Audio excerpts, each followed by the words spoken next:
Welcome to Wax On, Wax Off, the podcast where a teenager gains wisdom and insight from pioneers and innovators that have come before in search of how to win in every facet of life and change the world. I'm your host, Solomon Cole, and let's get into today's episode.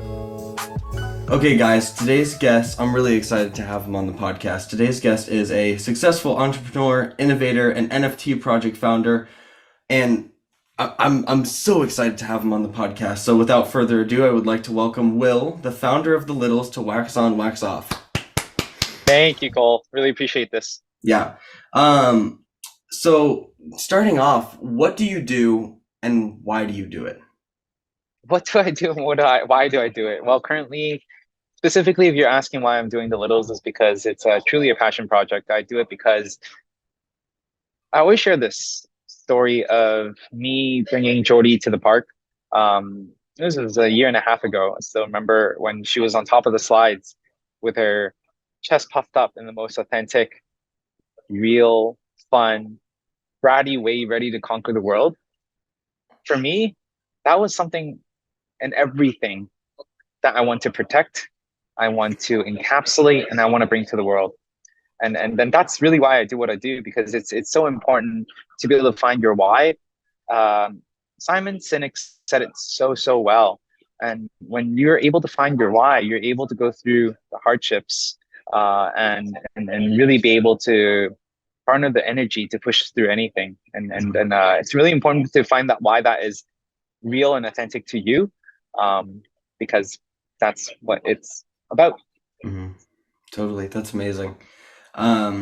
Yeah, I think it's so important to keep that like childlike wonder in our everyday life.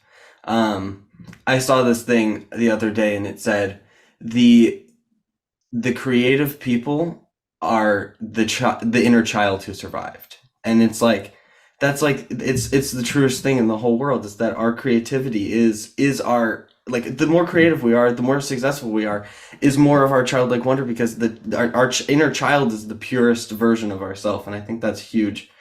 So what is the end goal for this NFT project that you have? And then before that, I guess I should ask, what is going on with the project right now? What are you doing in the project right now? Well, we're raising capital to be able to live out the vision, to become one of the leading new age children's media studio. And that's all my focus right now, is to be able to do that, because in order for us to live that vision, we need a lot of people. We need a lot of talented people that has been there and done that.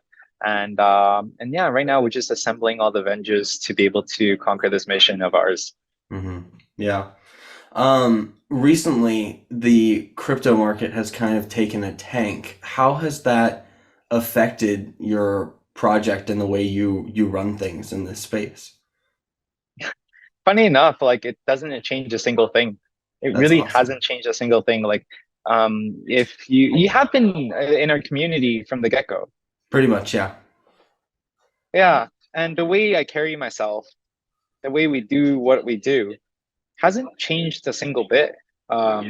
Because, like, in the beginning, I shared with everyone that this is an art-based project.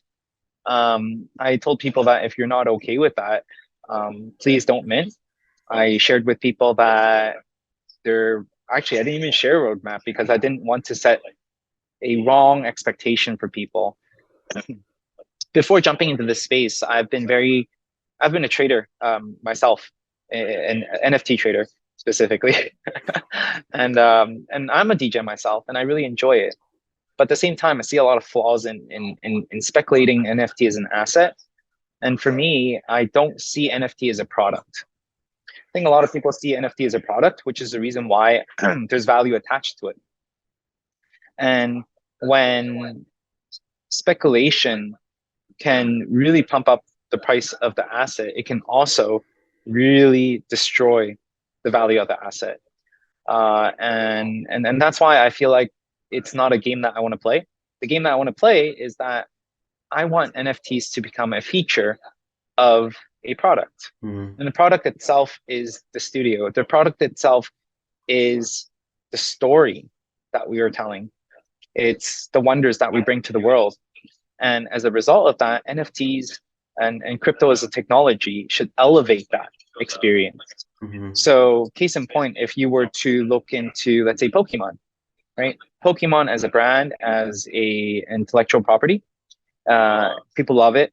And imagine you would be able to own NFTs that are related within the ecosystem that gives you, for example, VIP access to their theme park, if and when that opens up. It gives you VIP access, or like the VIP access to their sound voiceover guides, right? There's a lot of perks that can go along to enhance that experience. And Hmm. that is something that I really believe can change the world in a much more meaningful way, leveraging the crypto technology and NFTs. Hmm. Totally. That's amazing. And that's part of the reason why, like the bull, the bear, and I always say this in the founders corner, bull or bear, we're here to build, right? Hmm. Yeah, totally. Um, so you talked about earlier that you had this, I mean, this amazing vision for what you wanted to do. How did you take that vision that you had when you saw your little daughter on the slide? How did you take that and turn that into what the Littles is today? Like, what was your, how did the Littles come to be in a practical sense? In a practical sense, I think it comes with a lot of exploration, right? Having an idea um, is only an idea. You definitely need to be able to find out what the pain point is within the marketplace, and how can you capture attention? How can you Why would the world be a better place as a result of your existence? And I Mm. think this is something that I've learned with my decade plus of experience running different businesses. Speaking of which, we just celebrated our 10-year anniversary for my first ever business. Wow, that's Um, amazing. and it's actually within, yeah, yeah, it's within the same line of business too, delivering happiness. We operate one of the biggest event company in Western Canada, and we provide all the carnival games for the largest night market in North America.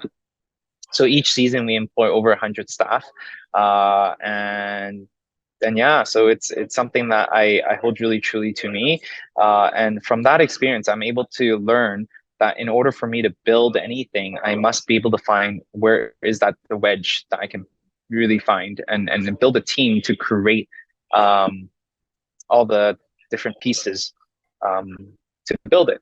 Mm. Now, with NFTs, during the time when we built it, it was still a very new technology and a very new nuanced industry, and which is the reason why I started off offering my time completely free of charge with NF teams with Steve, and to just really help him with his project. And from there onwards, I knew like, okay, what was the nuance within this industry that I can learn from? And so much big shout out to Steve from NF teams. Um, yeah, so I started from there, and then assembled my team, artists, devs, and yeah, just went on and created that project. That's awesome. I mean, what you have done is phenomenal, and how you, wasn't it something to do with CyberKong's, like a draft of some kind, right? They had like some thing. Yes, yes, Yeah. totally, and big shout out to CyberKongs too. Like I'm a holder of CyberKongs, actually a few of them. I really like their ecosystem, and I really Hmm. like the values that the leadership hold. They're the real OGs of the space, and at that time they had a incubator program, which we applied for. So out of 100 application, we were one of the two that got selected, very fortunately. And so yeah, big shout out to CyberKongs to give us the opportunity to build alongside with them. So yeah, it was an incredible opportunity. Really gives us the validation as not just like any other project, but a project that has a big brother like CyberCons. So Hmm. Yeah. yeah, it was important. Hmm. It was Yeah. a pretty critical. Yeah, Yeah, it's really, really phenomenal what you've done, and your project is literally one of my favorite NFT projects that I've ever seen or been a part of. And I thank you. and I love what you've done with the game. Aren't you one of the first projects to ever do a game? Am I wrong? Yeah, I would think so, and I think the way we executed the proof of concept, I would like to say, and it's not really a functional. It is a functional, but it's not like a full-fledged game. I don't want people to mistaken that, oh, you know what, you have a AAA game and whatnot. No, that's not what we set out to create. We set out to create this experience that integrates four different contracts that was able to not only allow you to mint your NFTs, but also being able to burn NFTs, being able to change up the traits, being able to play mini games, being able to accept other tokens within our ecosystem, and to be able to transform them and level them up into different projects skins, right? Hmm. And I really believe skins is a really uh important important asset Hmm. for people, because we see this as a use case from Fortnite to a CS:GO, that people are willing to pay thousands of dollars Hmm. for just skins alone, right? So that's why we went and proved out that concept, that are people willing to pay for it, right? So that's why Hmm. we partnered up with Cyberkongs, we partnered up with Cool Cats, we partnered up with Kaiju Kings, we partnered up with Subducks. Those are Hmm. the four projects that we partnered up with, reskinned the entire collection, and created this massive art archive that was able to literally transform your Littles into a brand new hybrid of the two projects. So Hmm. imagine, okay, we have a 10K collection, and each of our traits are being modified within our sorry, we have 16 characters within our collection. So each one of the traits have been modified for each of the characters that we have times four collections. So that was it was a huge undertaking for our team. And not only that, we actually brought on two more partners, Gojira and also Mutant Cartel, to create even more art and even more of a in-depth ecosystem. And it was a really, really fun process that we were able to embark. Yeah, Hmm. Yeah, I mean, yeah, you not only were your own really successful project, but you collaborated with four of really big projects in the space at the time, and probably continue to still be big projects at the time. And it's just your success is astounding. I guess it takes a lot of discipline to be successful. What discipline practices do you use in your everyday life to continue to keep up what you're doing? totally. And by the way, I'm definitely successful in my own terms. I'm definitely not the richest. I think if you calculate that, is that's not how I calculate my life Hmm. and my success. My success is really determined on the lives that I get to touch, and the people around me and how I uplift them, my personal well-being, my family, and business is only one pillar of that success, right? So I just want to 100%. clarify that, Yeah.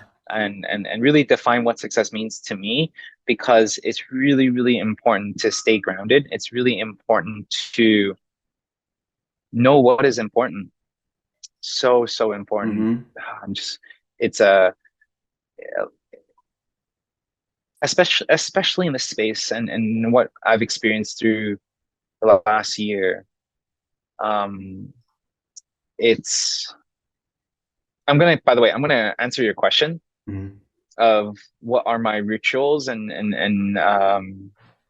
practices to achieve what I believe is success. Hmm. But before that, I do want to share with you this story, because I think I think a lot of people can find inspiration and value from that. Um, Last year, we we just blew up in terms of our traction.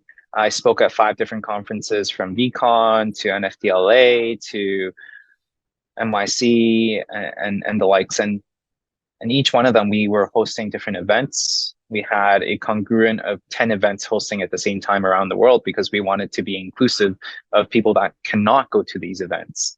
We we had a Times Square billboard, which is freaking insane. Like, it's still so surreal to us.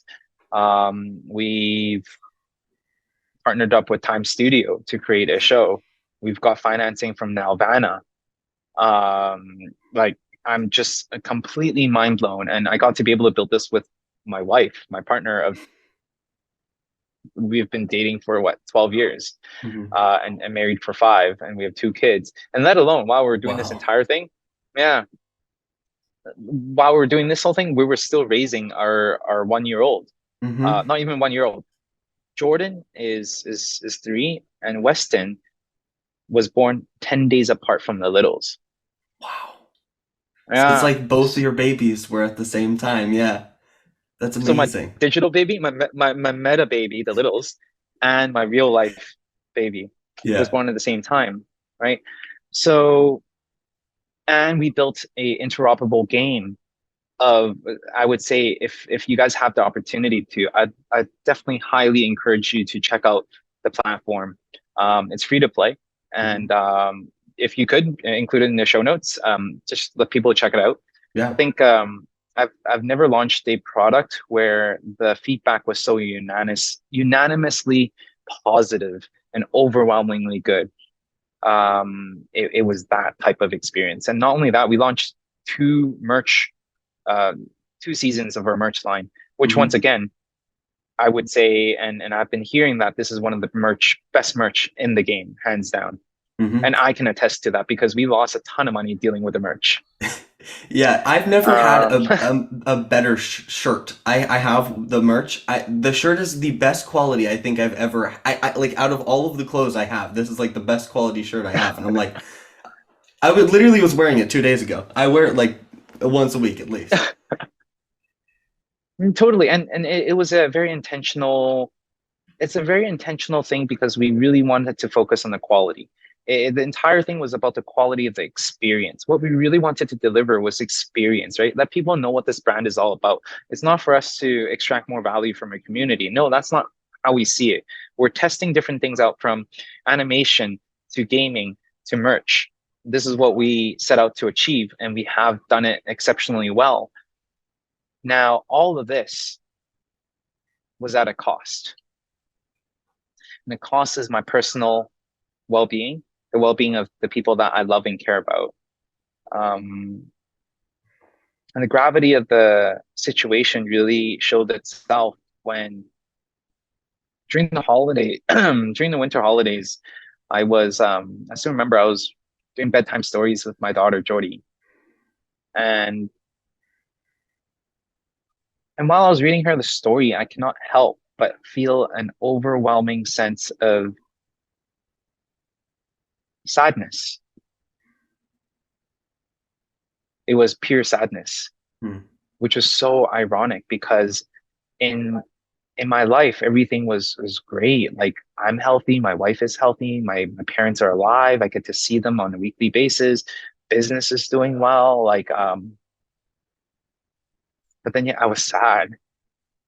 Hmm. It was so bad because I'm like, this is so not right.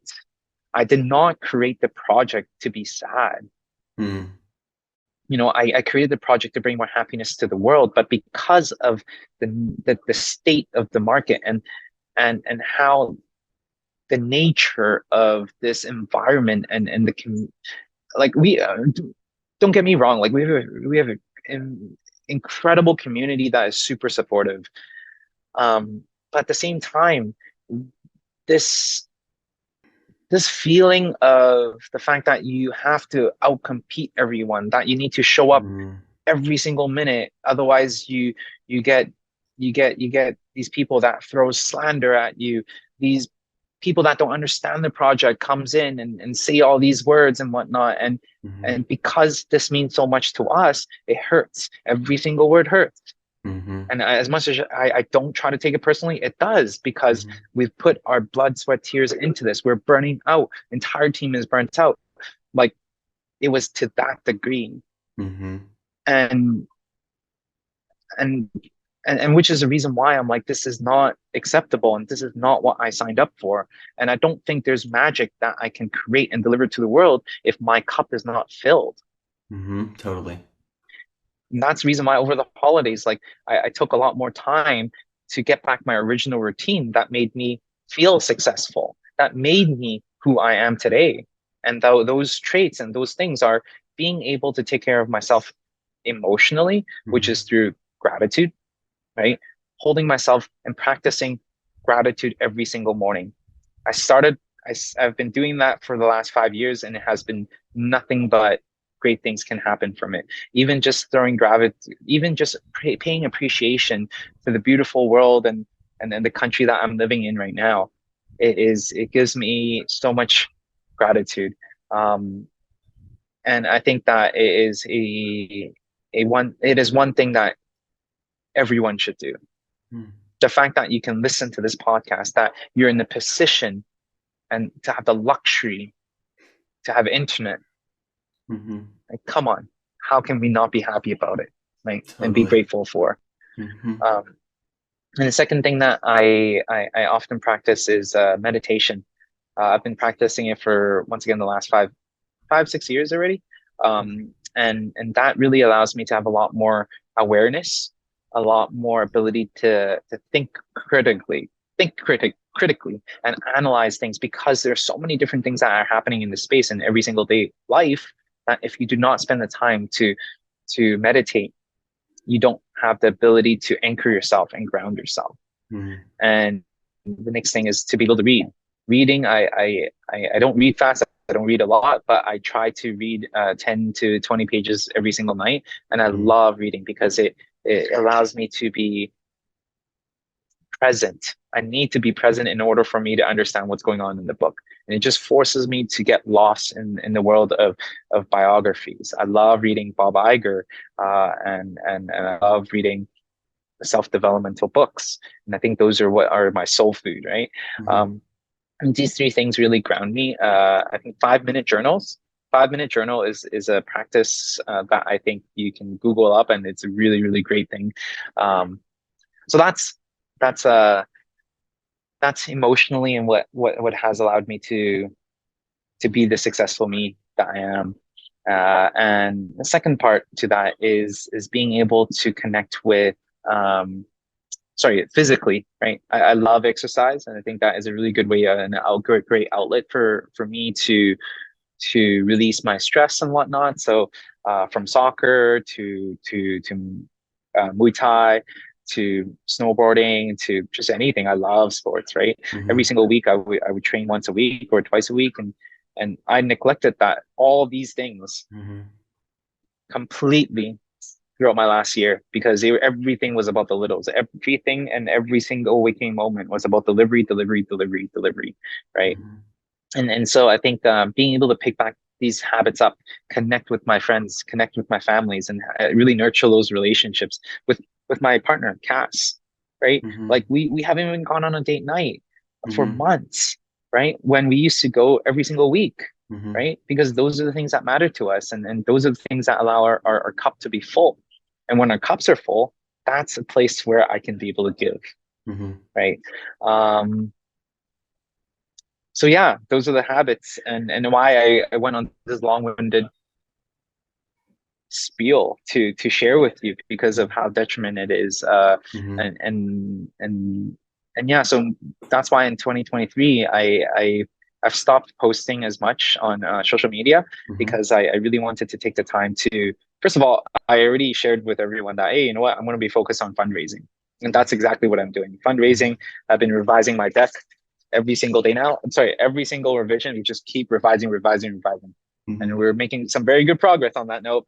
But nonetheless, at the same time, staying away from social media and creating content, and out of that very noisy place, allows me to be able to function uh, and perform at a Mm-hmm. much higher level for now, right? Mm-hmm. And I think until I have the right pieces, until I set the right expectation with our community of this is how we operate, then we can really get the groove going and whatnot. So Mm-hmm. that's going to be coming soon, and which is the reason why I wrote that announcement yesterday in Founders Corner. I'm like, hey, it's gonna be coming soon, right?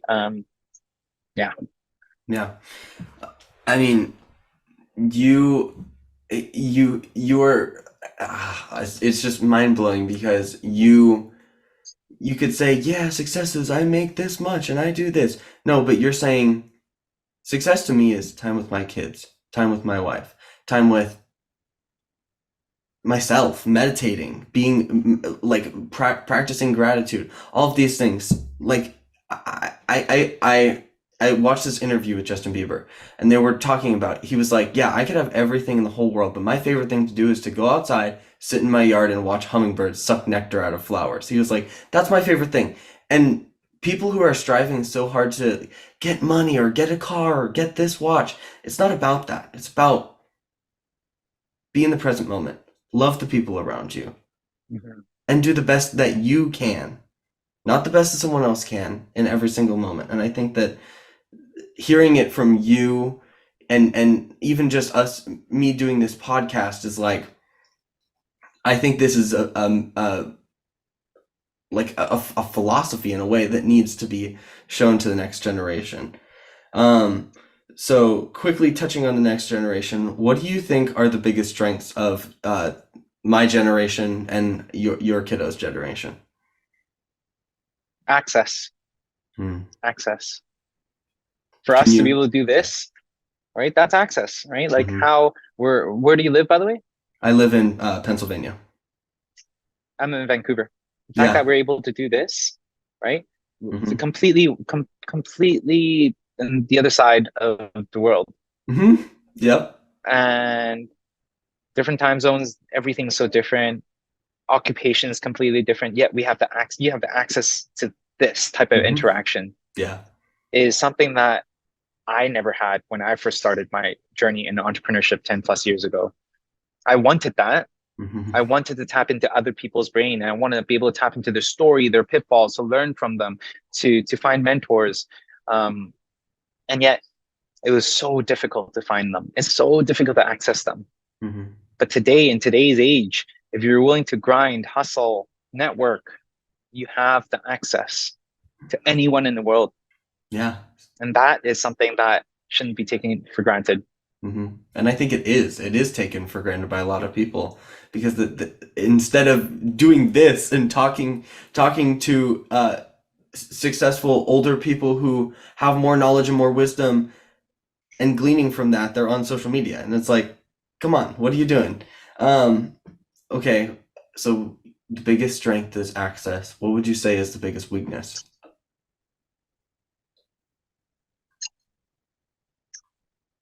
Overload in information, the signal versus the voice, the noise. Very similar to Web3, right? Like you operating a project or you trading or you doing anything in Web3, how can you distinguish what are the noise and what are the signal? Who should you follow? There's so many fake gurus out there. There's so many gurus, so called. What have they done in the past? Them regurgitating the messages and whatnot. Is it because of a self what's that called?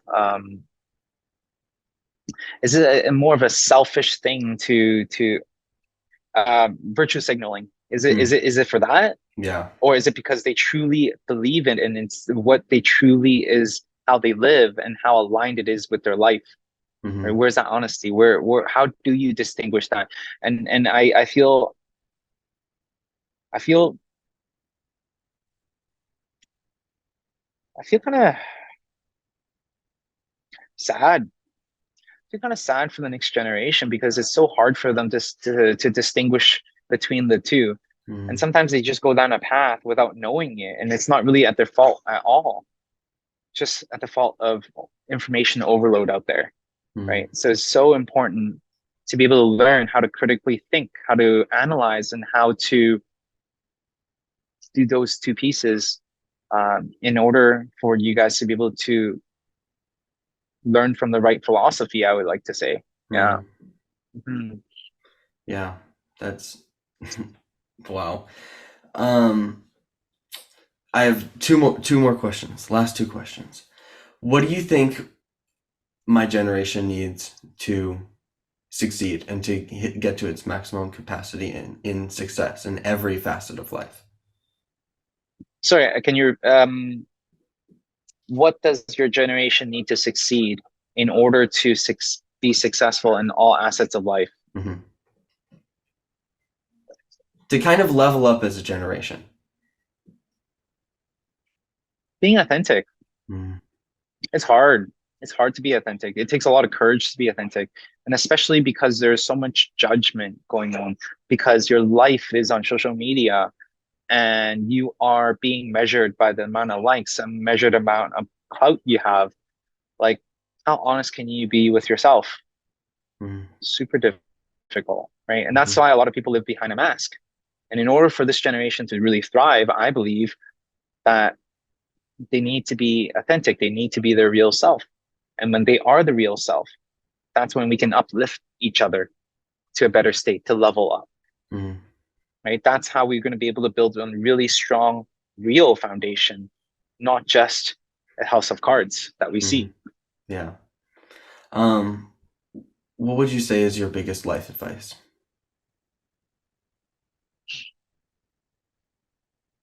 Being authentic, it Mm, truly is. It yeah. truly, truly, truly is. I've ever since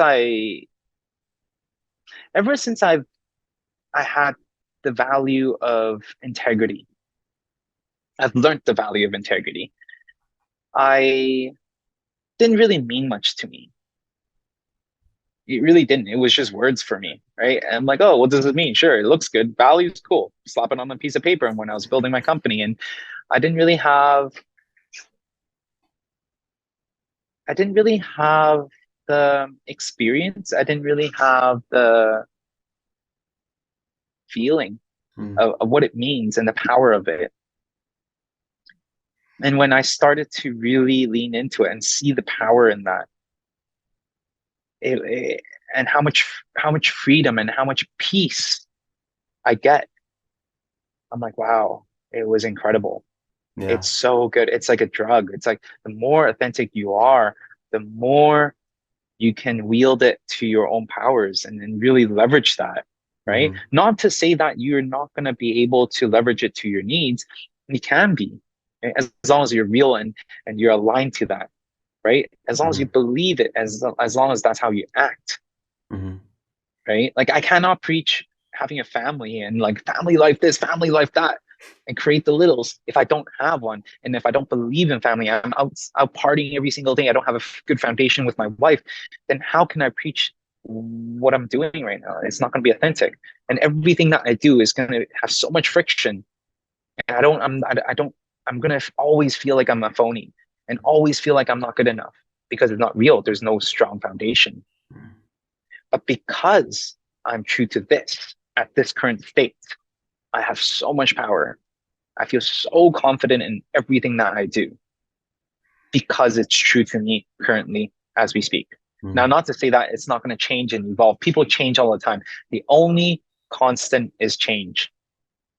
The only constant is change. Mhm. So just got to lean into being authentic Wow. and being you. Yeah. Well, thank you so much for all of your wisdom. Thank you for being on the podcast. Pleasure. And Pleasure. yeah, I look forward to talking to you in the future. Yeah, thank you so much. Seriously. Take care, man. Yeah, you too.